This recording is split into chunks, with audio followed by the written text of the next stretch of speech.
Hi friends, welcome to Pure Masala Tasty. இன்னைக்கு நம்ம Pure Masala Tastyல என்ன பார்க்க போறோம்னா ஒரு சூப்பரான புளி சாத பொடி தாங்க பார்க்க போறோம்.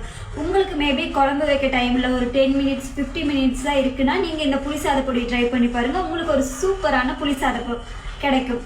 இப்போ நம்ம வீடியோக்குள்ள போலாம் வாங்க. கொத்தமல்லி ஒரு 30 கிராம் ஆட் பண்ணிக்கலாங்க. கொத்தமல்லி நம்ம நல்லா வறுத்து எடுத்துக்கலாங்க.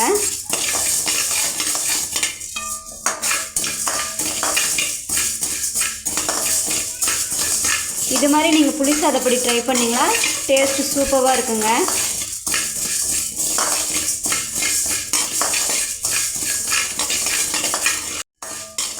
கொத்தமல்லி பார்த்திங்கன்னா நம்ம நல்லா வறுத்து எடுத்துட்டேங்க. இதை உடைச்சோமா நல்லா உடையுது. இதை நம்ம வேறு ஒரு பாத்திரத்தில் மாற்றிடலாங்க. இப்போ நம்ம அடுத்ததாக கடலைப்பருப்பு ஆட் பண்ணிக்கலாங்க. கடலைப்பருப்பு ஒரு 50 கிராம் ஆட் பண்ணிக்கலாங்க. கடலைப்பருப்பு பார்த்திங்கன்னா அடுப்பை சிம்மில் வச்சு நல்லா வறுத்து எடுத்துக்கலாங்க. ஸ்பீடாக அடுப்பை வச்சோமா சீக்கிரம் தீஞ்சிடும், பட் அந்த டேஸ்ட்டு நல்லா இருக்காது. ஆனால் ஸ்லோவாக அடுப்பில் வச்சு நல்லா அதை வறுக்கிற அளவுக்கு நம்ம எடுத்தோமா டேஸ்ட்டு வைக்க சூப்பராக இருக்குங்க.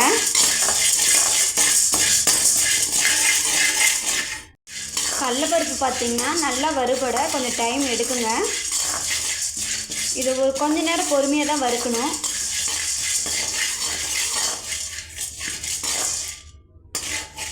இப்போ பார்த்திங்கன்னா கடலைப்பருப்பு நம்ம நல்லா வறுத்து எடுத்துட்டோங்க. இது வேறு ஒரு பாத்திரத்தில் மாற்றிடலாம். இப்போ பார்த்திங்கன்னா உளுத்தம்பருப்பு ஒரு 50 கிராம் எடுத்துக்கலாங்க. கடலைப்பருப்பு எவ்வளோ ஆட் பண்ணுறோமோ அவ்வளோ உளுத்தம்பருப்பு ஆட் பண்ணணுங்க. உளுத்தம்பருப்பை நம்ம நல்லா வறுத்து எடுத்துக்கலாங்க. உளுத்தம்பருப்பும் கொஞ்சம் டைம் ஆகும், பட் கடலைப்பருப்பை எடுக்கிற அளவுக்கு அவ்வளோ டைம்லாம் ஆகாது. கொஞ்சம் சீக்கிரமாகவே இது வறுபட்டுடுங்க.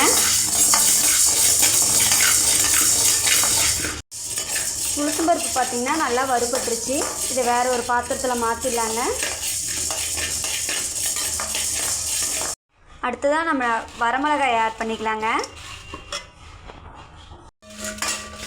இப்போ பார்த்திங்கன்னா வரமிளகாயை நம்ம நல்லா சூடேற அளவுக்கு வறுத்து எடுத்துட்டோங்க. இதை வேறு ஒரு பாத்திரத்தில் நம்ம சேஞ்ச் பண்ணிடலாம். பெருங்காயம் ஒரு 5 கிராம் ஆட் பண்ணிக்கலாங்க. பெருங்காயத்தை நம்ம நல்லா வறுத்து எடுத்துக்கலாம். பேன் சூடாக இருக்கிறதுனால பார்த்திங்கன்னா நம்ம போட்டோடனே பெருங்காயம் நல்லா உப்பி வந்துருச்சு. இதை நம்ம வேறு ஒரு பாத்திரத்தில் சேஞ்ச் பண்ணிடலாம்.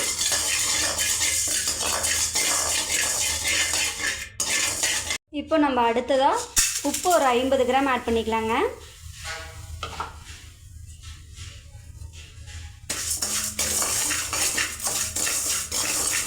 உப்பு ஜஸ்ட் அந்த ஈரப்பதம் போகிற அளவுக்கு நம்ம வறுத்து எடுத்தால் போதும்.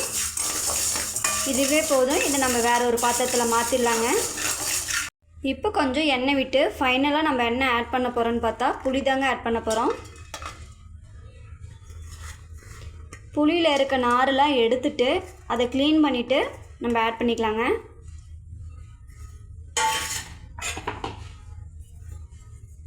புளியை வறுத்தெடுக்க ரொம்ப நேரம் ஆகுங்க. ஏன்னா இதோட அந்த பசையெல்லாம் போகிற அளவுக்கு இதை நம்ம நல்லா வறுத்து எடுத்துக்கணும்.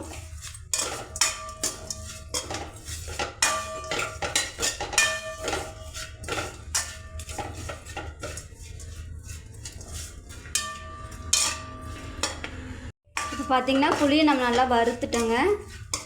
இதை நம்ம வேறு ஒரு பாத்திரத்தில் மாற்றிடலாம். பார்த்திங்கன்னா புளி சாத பொடிக்கு தேவையான பொருளை நம்ம வறுத்து எடுத்துட்டோங்க. ஏன் நம்ம இதை தனியாக புளியை தனியாக வச்சுருக்கோன்னா இதை நல்லா வெயில் அடிக்கும்போது ஒரு நாள் வச்சா போதுங்க. ஆனால் புளியை நம்ம 2 நாள் நல்லா வெயிலில் காய விடணும். அப்போ தான் நம்ம மிக்சியில் அரைக்கும் போது அந்த புளியோட பசை அதை மிக்சியில் ஒட்டாமல் இருக்கும். இதை மோஸ்ட்லி மிஷினில் அரைச்சி தர மாட்டாங்க, நம்ம மிக்சியில் தான் அரைச்சிக்கணும்.